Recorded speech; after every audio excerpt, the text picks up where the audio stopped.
Welcome to another episode of Jalan Jalan Cari Rumah. I'm Ikhram together with my co-host Gunaprasath. You said it? I am still waiting for that run that you've been promising me. Many weeks ago I challenged Guna to run with me and let's do a talk. To date, he very boldly accepted the challenge on video, I might add, but he's never lived up to it. So we're still going to talk about KLCC today, minus the run. I'll try and get you, if you're up for it, if you have the balls for it, at some point later. Always up for it, Ikhram. You know that for a fact. Unfortunately, like I said, I'm playing the card again. No. I'm playing the card again. It's been a very, very taxing period. Very, very busy period, which has just come to a little bit of an ease. So yes, we can get that sorted out very, very soon. Let's run. Okay, I'm looking forward to Let's run. But before that, before we get into anything here, do you have a sweet tooth? Myself? Yes. I'm actually a sweet person. Many people have told me that. Guna, you laugh. Oh my God. The reason I asked about the sweet tooth is because I just tried that Barrel's tiramisu chocolate. You mean this one? Yeah, it's excellent. Barrel's tiramisu? Excellent. Is it? So if you have a sweet tooth, I'm not a sweet tooth person. So I'm not a sweet person. Right? But that is pretty good. Okay. Definitely going to try this Barrel's. Okay, so aside from sweet teeth and sweetness of sweet Ikhram. Persons, sweet person. What are we talking about You today? can laugh all you want, but people have told me that. Well, I see that you have changed your get-up a little bit. Oh yes, I'm trying to be more like you. Nicely said. More sweet. You've You're trying been to be sweet talking so like much me. about my suspenders and hat. I thought, okay, let me try being like Guna a little bit. So he comes in as a vigilante. Batman. Okay. Okay, back to the topic at hand. Yes, please. We're supposed to be, we want to talk about KLCC. Is it still a viable investment choice? And I think it's interesting because there's lots of construction going on in KLCC, houses, office space, I don't think there's much retail space coming up, right? There is actually a TRX area, but that's a bit further from. It's actually KLCC as well. Okay, sure. And when we say KLCC, we're not talking about the building KLCC. We're talking about KL City Centre. The area.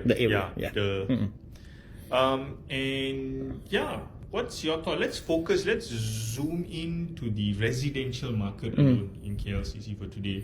What's your take? Before we argue anything, right, I want to know, are you for KLCC or against?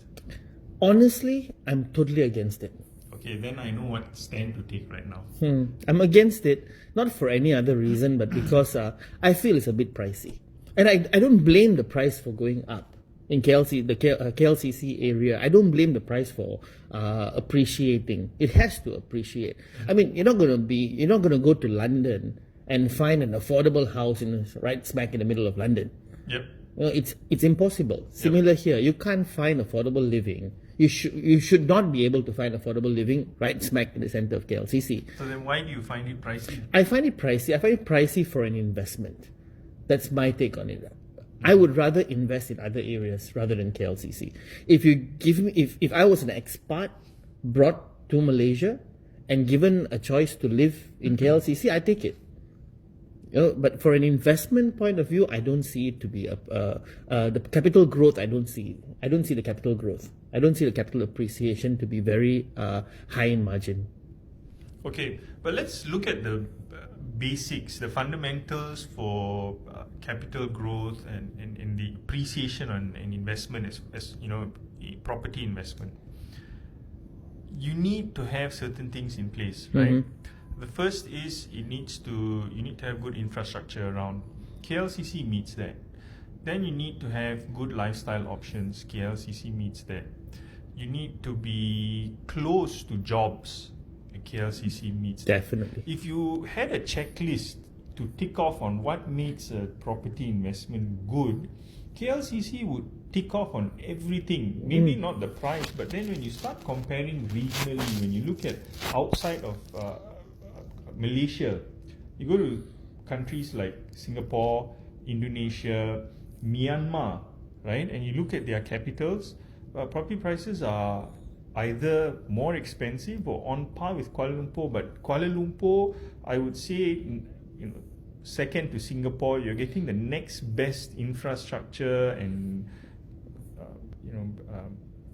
not just infrastructure, but the general ambience, right, is the next best thing to The fundamentals are definitely there.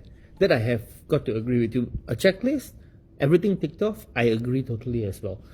If it was 10 years, if it was 15 years ago, I would probably agree with it, with the statement that investing in KLCC is a good choice. 15 years ago, because the capital appreciation was still there. Right now, I don't know what is the going price. I think it's about 2,000 average, about 2,005, 2,008 per square foot. You're looking at about anywhere from 1,007 to about 2005, 2006. I heard of a development that's actually charging 3,800 per square foot. Yeah. You know, so imagine that. Let's take an average of 3,000 ringgit per square foot. I think the average would be closer to 2,500. Okay, let's take 2,500 per square foot. You're talking about 1,000 square foot unit at 2.5 million. All right. How much of an appreciation could that see in the next 5 years? I would say it may appreciate, but not really much, because it's already hit a margin. It's already hit a kind of like a ceiling. You need the ceiling to move in order for margin to go up. But if you were to invest in other areas, and other areas, when I say, I mean my personal take on a golden triangle, not the KLCC golden triangle. My personal take on a golden triangle, you probably the ceiling to reach the ceiling, the margin would be higher, would be bigger. Therefore, you got a better growth. You got better growth. You got better capital appreciation. So investment wise, I don't see it. But if you ask me, living in KLCC area is fantastic. Everything's around the corner. Like you said, the fundamentals are there. Everything is around the corner. Renting in that area, I'd say that's a good choice. If you've got the means for it, renting in that area is a good choice, because you've got everything at your fingertips. So I'm going to step in here a little bit and say, Guna, you sound like my grandfather. Many years ago... Your grandfather was a smart man, I guess. Okay, you caught me there. Yes, he is a smart guy. You just sound like him, okay? I never said you are him. Many years ago, people were saying the same thing that you're saying. I think, sometime in 2010, 2011, that prices in KLCC is too exorbitant. It's not going to go up some more. I have people who swore by what they were saying. They said it will never go up further than this, and prices at that time was like 1,000 ringgit per square foot. It's gone up to 2,500 today. And when you talk about potential, right, I look at the potential this way. If you look at the price per square foot of property inside Singapore city, right, it's triple or quadruple what it is in KLCC. If you look at other areas in the region, KLCC prices are pretty reasonable. So in terms of capital appreciation potential, I think it hasn't hit the potential it's supposed to be hitting. Probably not, but it'll take a bit longer, I feel. My personal opinion, it will take a bit longer than other areas' appreciation. Why I say that is because, imagine this. Like I said, a ceiling is there. Now we need to move the ceiling in order for you to see an appreciation. You need to move the ceiling. But in other areas, let's say, let me explain why I said my personal take on a golden triangle. To me, this KLCC golden triangle is a fluff. Right? I would put a golden triangle to be, as I think I mentioned in the first episode that we did, the original golden triangle was KL to Klang to Subang Airport. That was the original golden triangle, because that was just carved in stone that property is going to appreciate in these areas, because that was the export hubs. Right? And mimicking that is the other golden triangle that's come up today, which is the Southern Road Corridor, right? Which is KL, Seremban, KLIA. I see areas from there to be appreciating. So if you had invested 5 years ago, you'd already be smiling to the bank right now. And now if you invest, you'll still be smiling to the bank because it's just going to go up. It's already moving upwards, right? But with KLCC area, yes, it would go up, but it's going to take a bit longer because you need to move the ceiling. In the areas like this, the ceiling is there, but you've got growth before you touch that ceiling. Okay, that's the problem with, or that's the explanation for most greenfields. Always a greenfield has got immense potential for capital appreciation. If you went back, 50 years ago when Bangsa was a greenfield, right? The appreciation was fantastic. Exactly. That level of appreciation might not be happening anymore in, say, Bangsa or Damansara. No Heights, way. Important. right? There's no more land. But if you look at these areas and how they've been maintained, they have got long-term growth, meaning 20 years from now, Bangsa is still going to be a hip area. It's still going to be popular. It's still going to be. It's still going to get appreciation. But then you have some areas where, yes, as a greenfield, it can go up very fast during the short term, but long-term potential is not as great as KLCC, for example. Because KLCC, again, all the infrastructure, the development, the jobs, everything focuses around here. So long-term appreciation, I feel, is there for KLCC. Probably. Long-term, definitely. Like I said, the ceiling needs to move. And I think that ceiling will move. It will continue to move. It has to move. If it doesn't move, our economy is not going to move as well. Property is one of the main players. The property industry is one of the main players in our economic growth. So it has to move, but it's just that it's going to take time to move. So if you're looking at investment, if you ask me personally, you give me an opportunity to invest in KLCC area, or you give me an opportunity to invest in the Southern Road Corridor, I'd step the Southern Road Corridor for sure. Okay. Granted, yes. But is KLCC viable? Definitely. I'm not talking relative. Yeah. So relatively, yes, there's always going to be pockets of places that are good. In fact, within these pockets of places, there may be projects that do much better. So in KLCC, you might have a fabulous project that's going to do far better than, say, a bad project in one of these areas that you're talking about, right? But is it viable as an investment location? If you've got the means for it, it's not going to hurt your pocket too much. I'd say because it's long term. It's a long term investment, so definitely it's viable. But if you're someone who's like me, who's very careful with your investment, I don't think so. I think it's going to take too long for a recovery, number one, and very long for a capital appreciation. So I wouldn't. For me, it's not something that I would look at. I would rather look at other places where I know it's more comfortable for me to invest in, and I can see returns faster than I would with areas like that. What do you mean by it's going to take a long time for recovery? You see, when you invest, you're looking at least 5 to 10 years. No, in fact, even more, 10 to 15 years before your interest is taken care of. Yep. Right? So that's what I mean by recovery. So taking care of your interest, it's going to take that much of a time frame as well. But your outlay is going to be more in areas like this. Because like I said, 2,500 per square foot, you're looking at 1,000 square foot unit for 2.5 million. What's your repayment back to the bank at 2.5 million? You're looking at what? Roughly with the current BLR. 14,000? Yeah, 14,000 a month. And take the rule of thumb of 1/3. Which we've all been taught, right? What's 14,000? You got to be earning some sort like 30 to 40,000 a month. And not many people have that kind of income. So if you've got that kind of income and you invest in an area in KLCC, I'd say go for it. But if you don't have that kind of income, I'd suggest don't. I'd suggest go for other areas. You're gonna get a better return of investment. So you're saying that if you can afford it, then KLCC is viable. Yep. So what you're saying is it's a viable investment choice. It only is a question of whether you can afford it or not. Exactly. Right?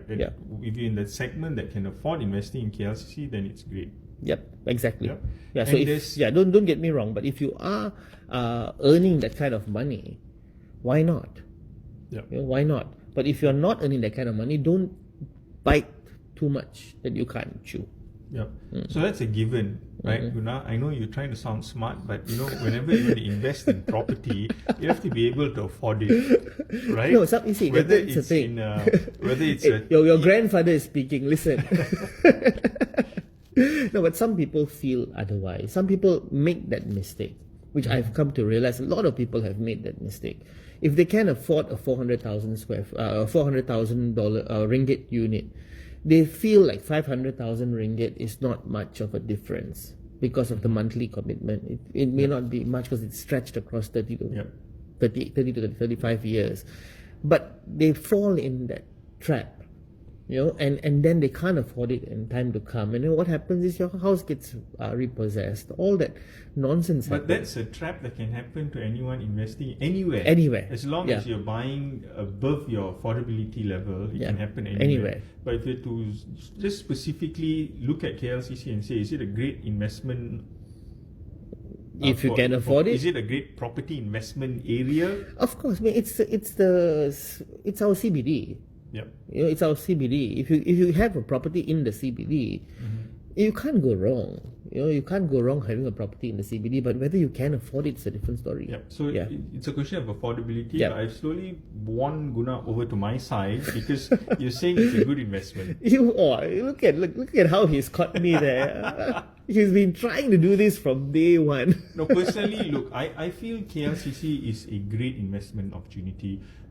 For everything that's been said and done, capital appreciation here has been decent. In the last 6 years or so, we have been facing a market consolidation, and this has been, it's not been isolated to KLCC, it's been spread across everywhere. Property prices in general have not appreciated that much. But if you look at some of the good developments in KLCC, especially because it's high-rise, a lot of high-rise, right? I would rather buy a high-rise of good quality, like the ones that are, not all, but some that are coming up in the KLCC area, Damansara Heights and all that, because long-term, the maintenance and the way the building is kept. I give you one example, Mark Residence. It's fantastic. 12 years old or 11 years old. It's really in good shape. It's kept well. You don't feel like it's more than 3 years old. Right? I've seen some developments which are only 2 years old and they already look run down. Barely what Mark Residence is. No, but that all boils down to the developer as well. I mean, the first 5 years of a development, it's still managed by the developer. So if you're saying 2 years and the development looks like crap, what does that say about the developer? Not very good things. Not very good things. And here's my point, that a lot of the developers coming into KLCC generally have a better track record. Yes, I have to agree with you on that. Right? Yes. So based on that, and then the other factors I said, you can tick them all off on a checklist: infrastructure, connectivity to other important areas around, jobs, amenities, entertainment. Everything is here. It may not be. I don't understand why Malaysians don't want to live in KLCC. So it may not be ideal for Malaysians, but if you're a foreigner coming into Malaysia, I think the first place you're going to be looking at is KLCC. I think so, because even if you look at, maybe a lot of expats have moved out of KLCC area, they've gone to areas like Desa Park City and so on, wanting that little bit of outside of the city buzz kind of feel and lifestyle. But I believe that there is a reason why expats came to KLCC area first, because it's easy connectivity to businesses and so on and so forth. So if you're an expat coming to Malaysia, why not? It is something to definitely think about. And I've been a foreigner in other countries, and I always gravitate towards the city centre. So I think KLCC is going to, for many years to come, it's going to be very attractive for foreigners. In fact, if you look at the many of the owners, I think KLCC area has the largest percentage of or concentration of foreign owners, as opposed to any other area. Because the foreigners can afford it and the locals can't. That's one. But what I'm trying to say is, it means that you have an international market to sell to later. Exactly. You're not limited to the local market alone. And Malaysia has many other pull factors. The weather, everyone here speaks English. The cost of living is cheaper, so it's very attractive for foreigners. Agreed. I agree with you, my friend. All right, Yes. Mr. Smarty Pants, Grand Pops. Maybe because you're dressed like me today. I'm dressed like a superhero today. I'm dressed like Batman. You said you were dressed like me. I- You dressed like me. So you're calling me a superhero? You the man. You see, the word is like dressed like, not dressed as. Right? So there may be some similarities, but I'm dressed more like a superhero. Right. Okay. So there you have it. Guna feels if you can afford KLCC, you should. It's a good investment choice. I think KLCC has got great investment potential. It has not reached its peak potential as yet. There's still a huge gap there. And what is the basis of my of me saying this is that if you look around the region, Kuala Lumpur is still a very cheap city. Agreed. Yeah, it is compared to other countries. Around the, yeah, definitely. And as an investment choice, I'm open to an international market, so I can resell my property not just to locals but also to plenty of foreigners. Yep. A lot of people, and Malaysia is attractive to foreigners. So if you can afford it, I think KLCC is a good investment choice. Let us know what you think. We're always open to listening to, not just, I don't like listening to him too much, right? But I do, and I'm open to listening to you, our viewers. Your views, your opinions are very important to us. Your feedback is important to us. In fact, one video we did was because of feedback from one of you. Yes. And so keep those ideas coming in, join our conversation, and let us know what you think. Till we meet again in the next episode, I'm Ikhram. And I'm Gunaprasath. Peace. Peace.